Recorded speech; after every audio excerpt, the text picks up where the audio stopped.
The last line of defense. Sarah Chen didn't expect to make first contact while replacing a faulty sensor array on orbital station Aegis. The former fighter pilot had traded her flight suit for a maintenance uniform 3 years ago, after budget cuts had reduced Earth's defense force to a skeleton crew.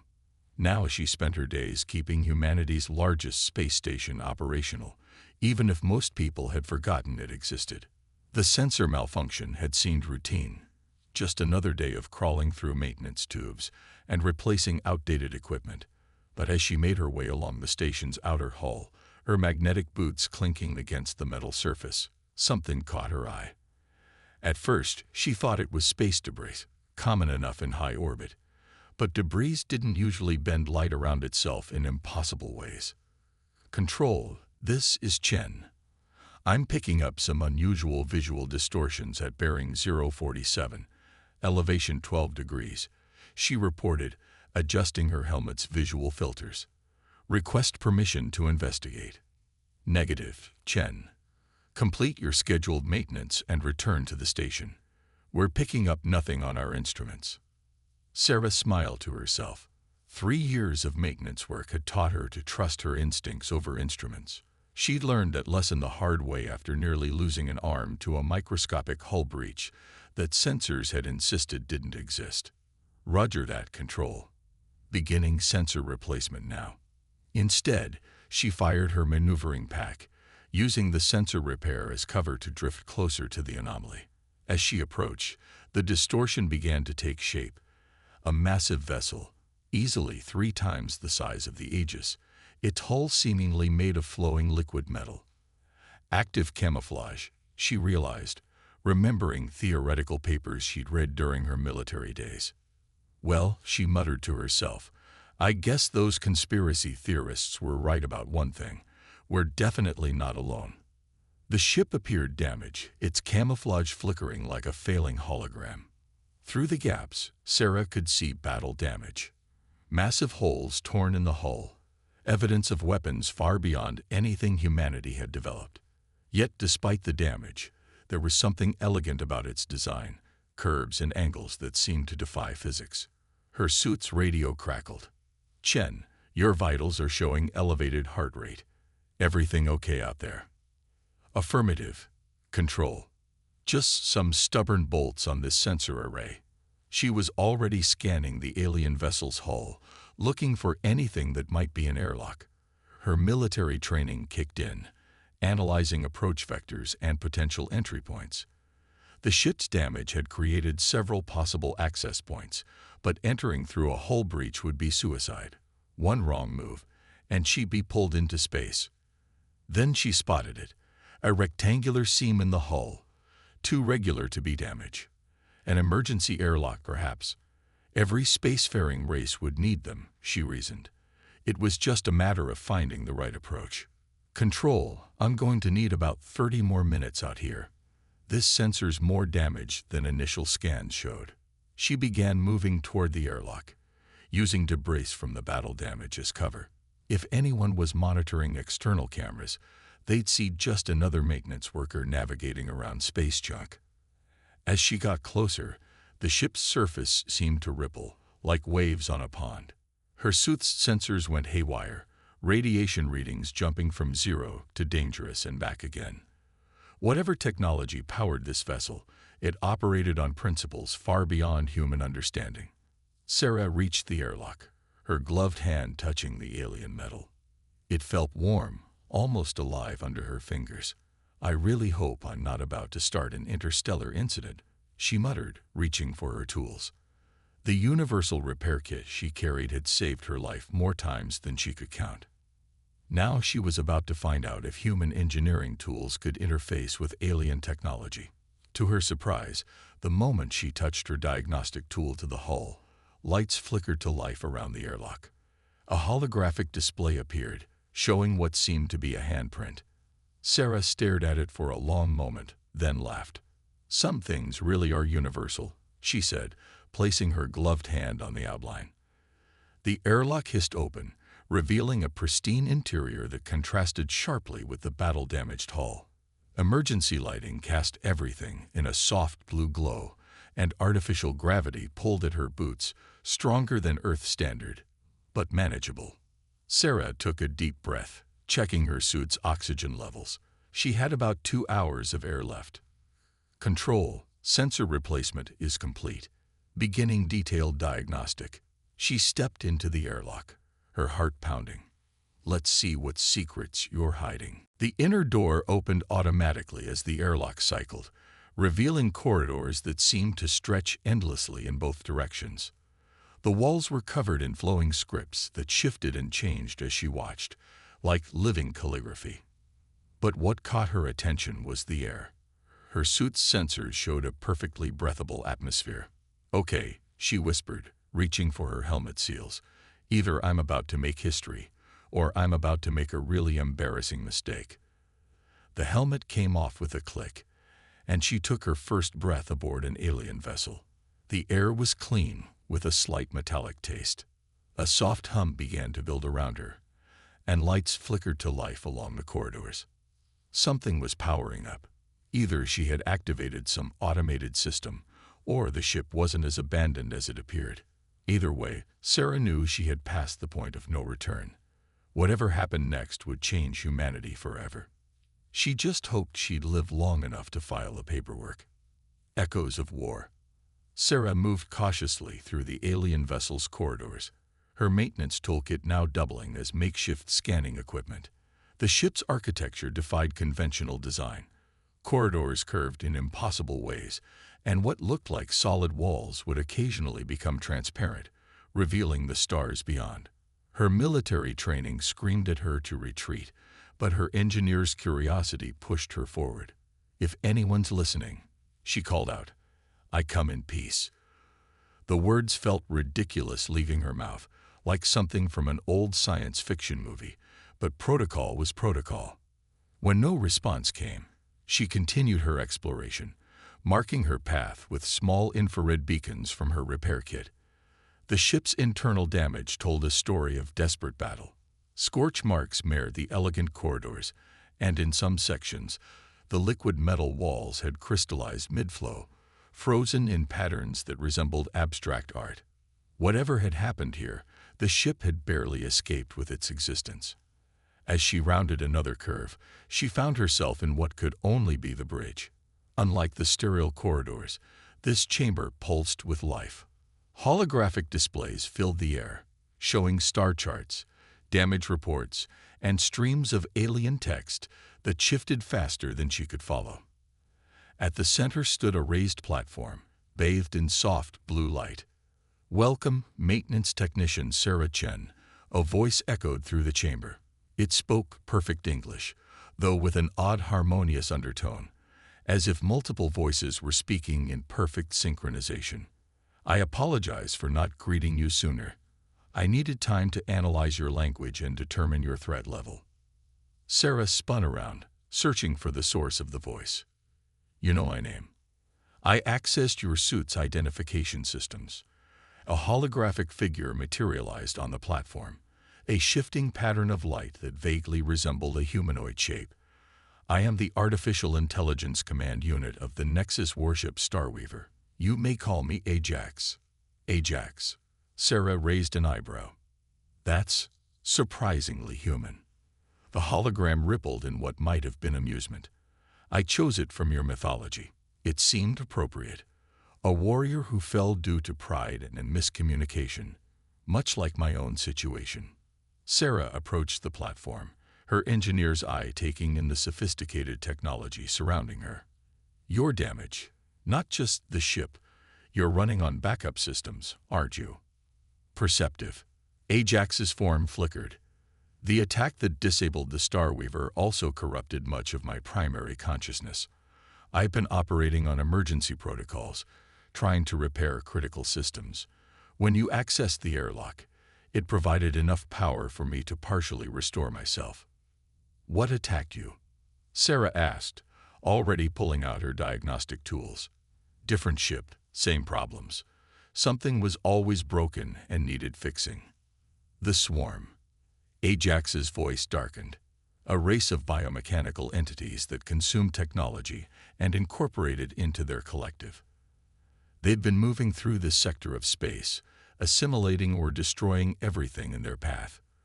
The Starweaver was part of a battle group assigned to stop them. We failed. Sarah's hands froze over a control panel. Are they coming here? To Earth? Yes. The hologram expanded, showing a map of local space. Red dots indicated the swarm's progress through neighboring systems. I attempted to warn your station, but your scientists interpreted my emergency broadcasts as random space phenomena. By my calculations, the swarm will reach your solar system in approximately 30 days. 30 days. Sarah felt her stomach drop. Earth's defenses are a joke.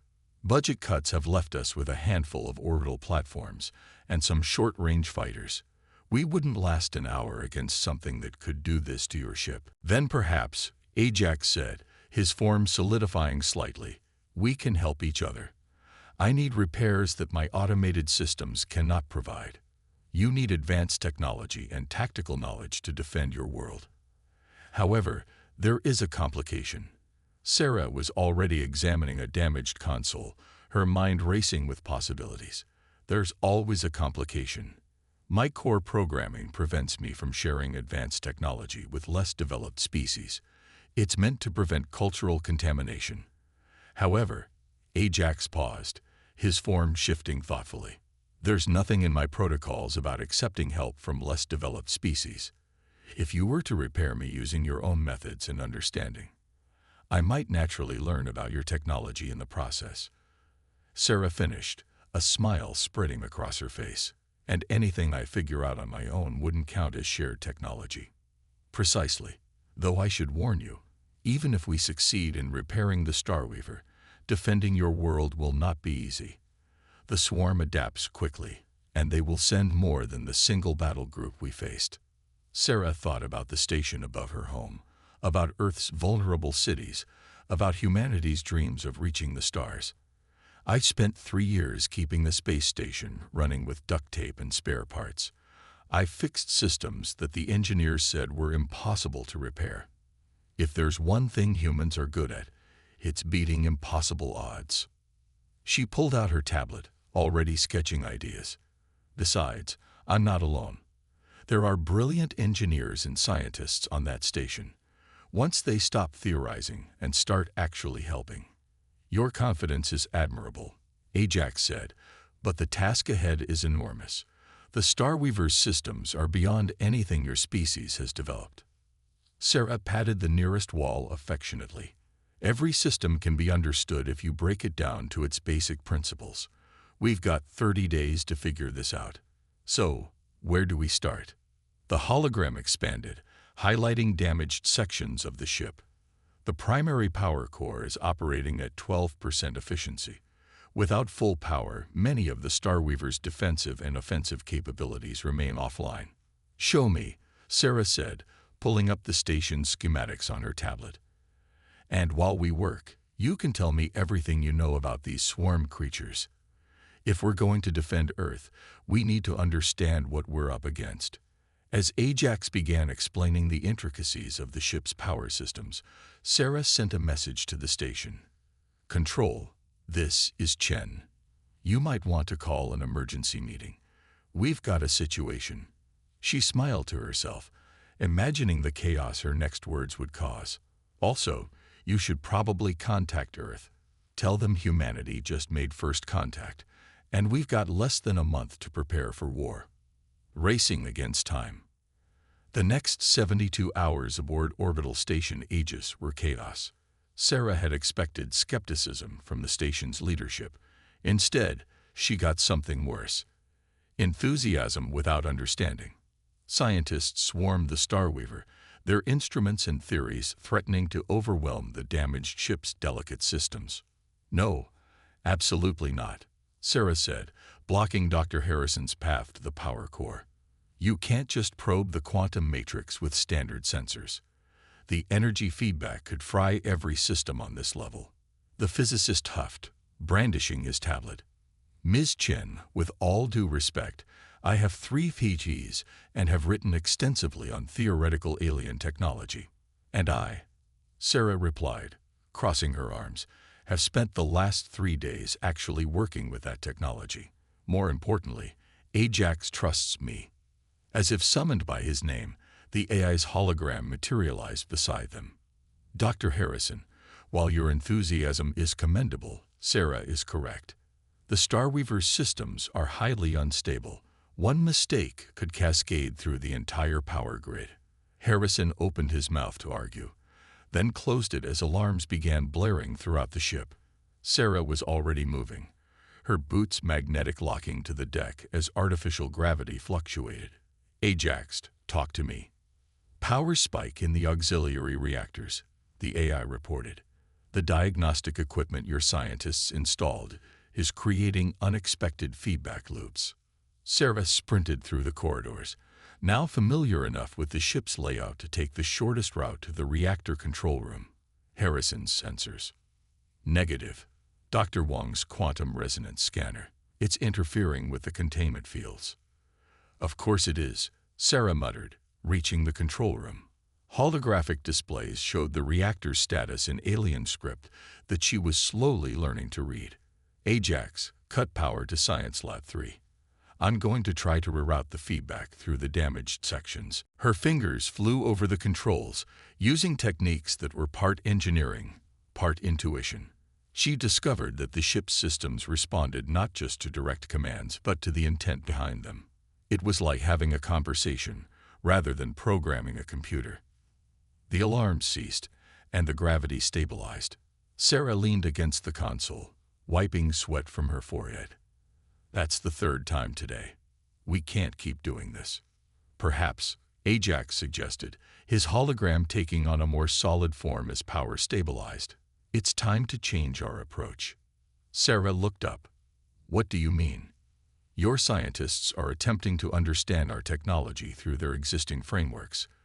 But the Starweaver operates on principles that transcend conventional physics. What you need is not more analysis, but synthesis. Synthesis, Sarah repeated, an idea forming. Instead of trying to understand your tech in human terms, we need to find ways to make human tech work alongside it. Precisely. The swarm succeeds because it adapts and integrates different technologies. Perhaps humanity's best defense will come not from understanding our technology completely, but from finding innovative ways to combine it with your own. Sarah was already pulling up schematics on her tablet. The station's defense grid. It's basic, but the targeting systems are reliable.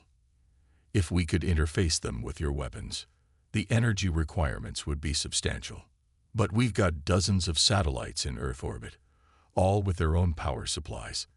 If we could network them together, use them as relay points. Ajax's hologram expanded, displaying a tactical overview of Earth orbit.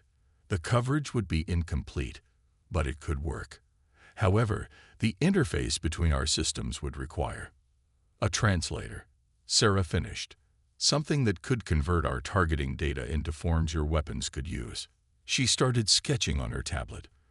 We don't need to understand exactly how your quantum matrices work. We just need to give them inputs they can recognize. For the next several hours, Sarah worked furiously, combining her knowledge of Earth's satellite systems with what she'd learned about the Starweaver's architecture. Ajax provided guidance, but seemed content to let her work through problems in her own way. Your approach is unorthodox, the AI commented as Sarah jury-rigged a human computer core to interface with alien crystals. That's one word for it, Sarah grunted, soldering another connection. Pretty sure this voids several warranties, but we don't have time to do this properly. The swarm will arrive in 26 days, Ajax confirmed, and my long-range sensors indicate they've accelerated their advance. They may have detected our preparations. Sarah sat back, examining her work. The hybrid interface looked like something from a mad scientist's laboratory. Human electronics merged with alien crystals, held together with what amounted to space-age duct tape. But according to her readings, it was functioning. Get me a secure channel to Earth Defense Command, she said, standing up. They need to start modifying satellites immediately if this is going to work. And Ajax, we need to talk about the Starweaver's combat capabilities. The AI's hologram flickered. Many systems are still offline. I know, but we need to start training pilots. Your ship's amazing, but it can't be everywhere at once. We need a defense fleet, even if it's just retrofitted Earth ships. The neural interface requirements alone. Then we adapt them, Sarah insisted. Create simplified controls that humans can use. They won't be as efficient as your original systems, but they'll be better than nothing. We can't defend Earth with one ship and a bunch of satellites. Ajax was silent for a moment, his form shifting through various patterns. What you're suggesting, it goes against many of my core protocols. Your protocols assume you're dealing with a species that has time to develop naturally. We don't have that luxury. The swarm is coming, and right now, breaking a few rules about technological development seems like a better option than letting them assimilate Earth. You continue to surprise me, Sarah Chen, Ajax said finally. Very well. I will help you modify Earth's ships. But we must be careful. Give humans too much advanced technology too quickly, and we might become a bigger threat than the swarm. Sarah finished. I get it. We'll stick to defensive systems and basic weapons. Speaking of which, she pulled up the station's personnel records. I need you to help me find something. What are you looking for? Former military pilots. Ones like me, who got pushed into other jobs when the defense budget was cut. People who remember how to fight. She smiled grimly. Because in 26 days, they're going to have to remember really quickly. And we might become a bigger threat than the swarm. Sarah finished. I get it. We'll stick to defensive systems and basic weapons. Speaking of which, she pulled up the station's personnel records. I need you to help me find something. What are you looking for? Former military pilots, ones like me, who got pushed into other jobs when the defense budget was cut. People who remember how to fight. She smiled grimly. Because in 26 days, they're going to have to remember really quickly. As if to emphasize her point, a proximity alarm sounded. Sarah tensed, but Ajax quickly reassured her. A small meteoroid, nothing more. But soon it won't be meteoroids, Sarah said softly. Soon it will be the swarm, and we need to be ready. She looked at her hybrid interface, at the impossible merger of human and alien technology. We will be ready. The last stand. 15 days before the swarm's arrival, Sarah stood in Aegis Station's largest hangar bay, surrounded by what she'd started calling the hybrid fleet. 6 Earth defense shuttles had been modified with salvage technology from the Starweaver's damaged sections, their hulls now streaked with the same liquid metal that characterized the alien vessel. They looked like something out of a fever dream, half human, half alien, and completely experimental. They're not pretty, she admitted to Ajax's hologram, which hovered beside her. But they're the best we can do with the time we have. Aesthetics are irrelevant, the AI responded. The question is whether they will function in combat. Sarah watched as former military pilots, hastily recalled to service, ran combat drills in the modified vessels. The ships moved with new grace, their human designs enhanced by alien technology. They're working better than we hoped. The neural interfaces.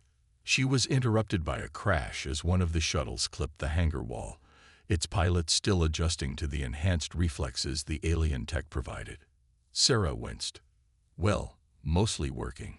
Your species adapts quickly, Ajax observed. Though I admit, your methods continue to surprise me. Sarah smiled, remembering the shock in the AI's voice when she'd first suggested using Earth's video game controllers as a basis for the simplified neural interface.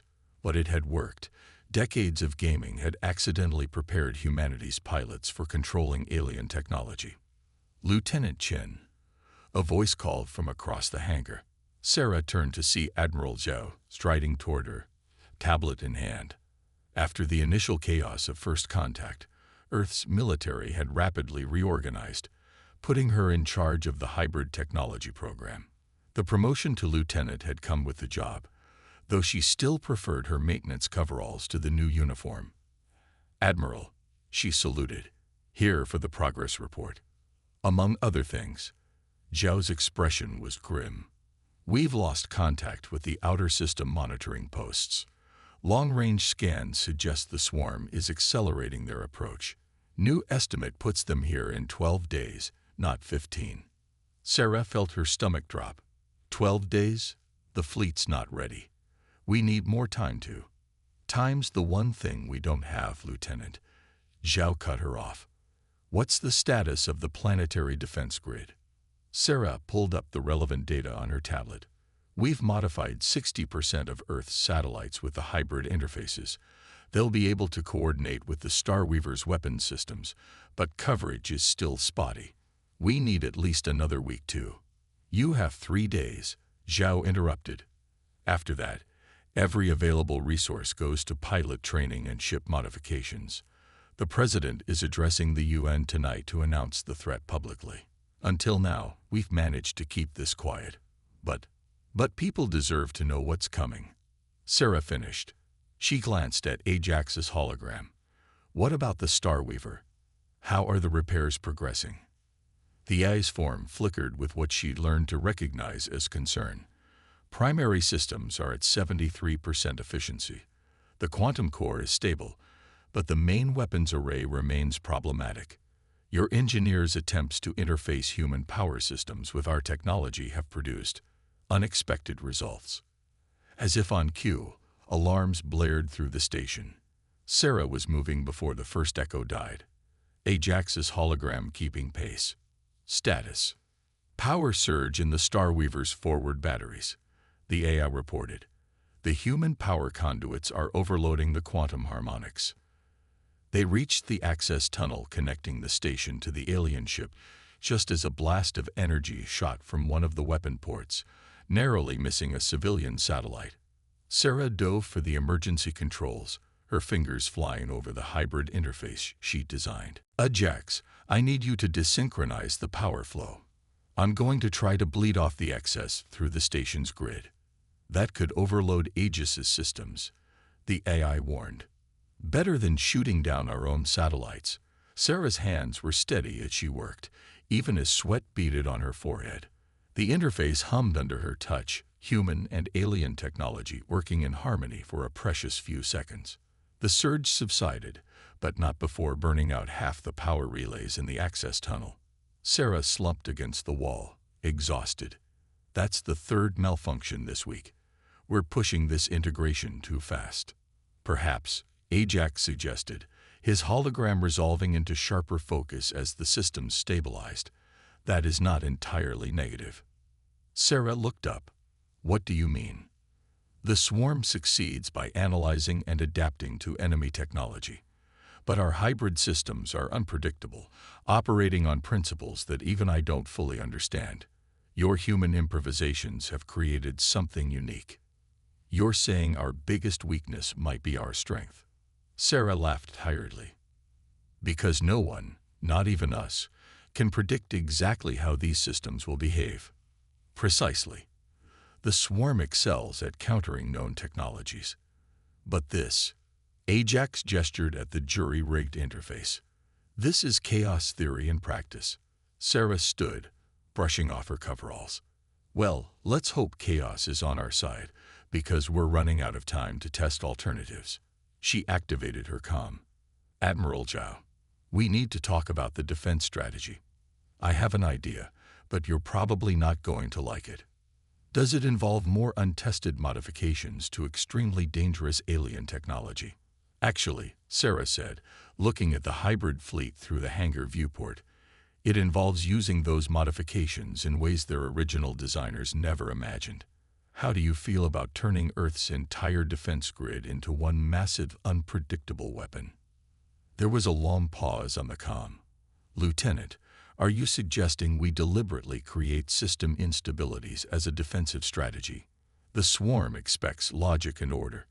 Let's show them how humans do things instead. She turned to Ajax's hologram. What do you think? Ready to throw out the rulebook and get a little crazy? The AI's form shifted through several patterns before settling. In my experience, Lieutenant Chen, humanity's apparent chaos often conceals a deeper order. Perhaps it's time to embrace that paradox. Sarah grinned. Then let's get to work. We've got 12 days to turn Earth's defenses into the biggest mess of hybrid technology the galaxy has ever seen. She paused. And Ajax, call me Sarah. If we're going to save the world with duct tape and impossible science, we might as well be on a first-name basis. Chaos theory. The swarm arrived at dawn. Sarah watched from the Starweaver's bridge as the first wave emerged from hyperspace, a writhing mass of biomechanical ships that seemed to devour the very light around them. The tactical display showed hundreds of vessels, each one larger than anything humanity had ever built, their surfaces crawling with mechanical tendrils. Well, she said, settling into the modified command chair, they're certainly punctual. Ajax's hologram materialized beside her, its form more solid than ever thanks to the restored power systems. The swarm operates on precise mathematical principles. Time is just another equation to be solved. Then let's give them some problems they can't solve. Sarah opened a channel to the fleet. All ships, this is command. Execute Operation Wildcard. The hybrid fleet moved into position, their modified engines leaving trails of quantum distortion in their wake. On Earth below, thousands of retrofitted satellites began their carefully choreographed dance of calculated chaos. Each one had been deliberately programmed with slight irregularities, creating a defense network that should have been wildly inefficient. Should have been impossible. That was exactly what Sarah was counting on. The first swarm vessels approached, their sensors probing Earth's defenses. Sarah watched as they encountered the quantum irregularities she'd helped design, their systematic attacks faltering as they tried to analyze the seemingly random patterns. They're attempting to adapt, Ajax reported, but the hybrid systems are confusing them.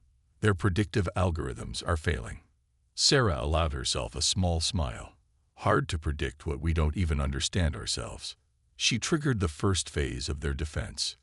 Now let's see how they handle real chaos. The satellite network came alive, each unit firing its hybrid weapons in sequences that appeared random but followed deep patterns based on everything from Earth's weather systems to stock market fluctuations.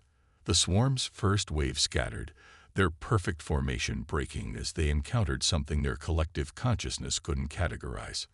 Multiple swarm vessels showing signs of systemic failure, Ajax announced. Their attempt to analyze and adapt to our technology is creating feedback loops in their neural networks.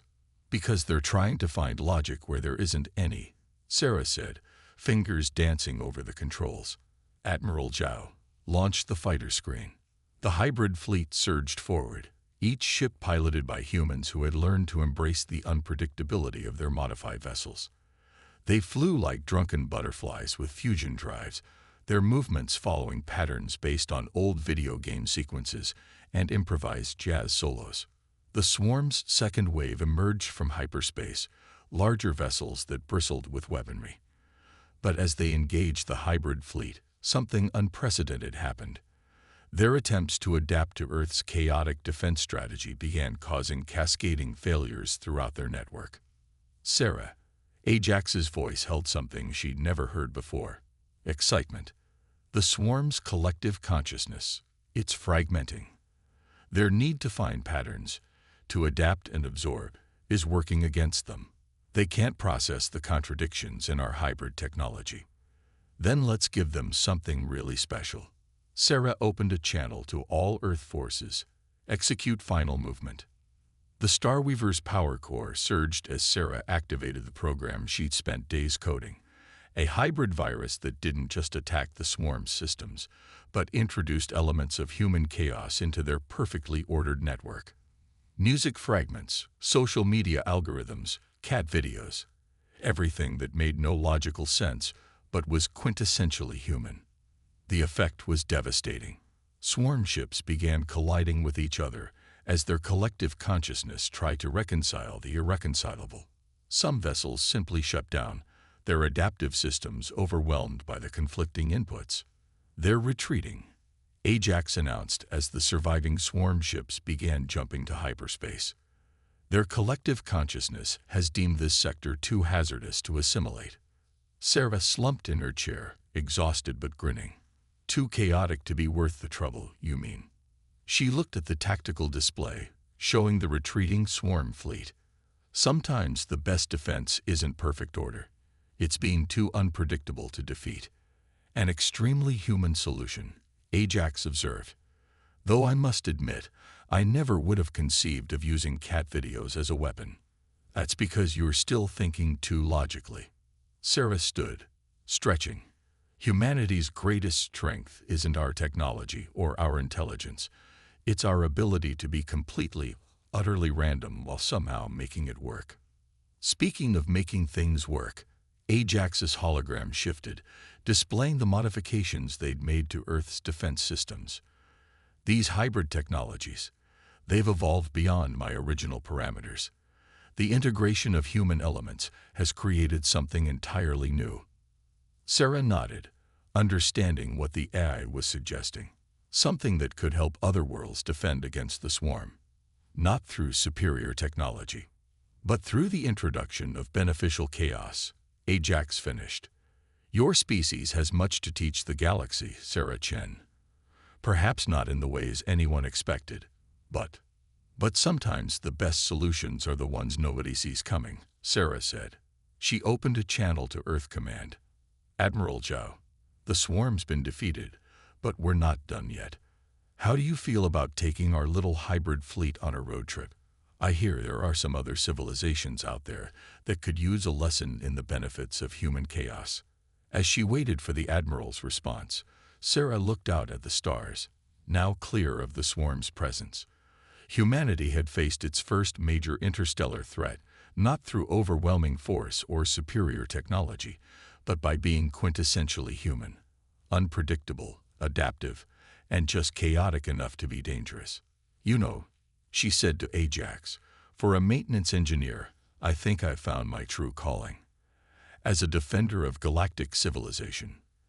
As a professional chaos generator. Sarah grinned. Now let's go show the rest of the galaxy how humanity does things. I've got some more impossible ideas I'd like to try out. The Starweaver's engines hummed to life, human and alien technology working in imperfect harmony. Above Earth, the hybrid fleet assembled, ready to carry humanity's unique gift to the stars. The power of unpredictability, the strength of adaptation, and the beautiful chaos that made them who they were.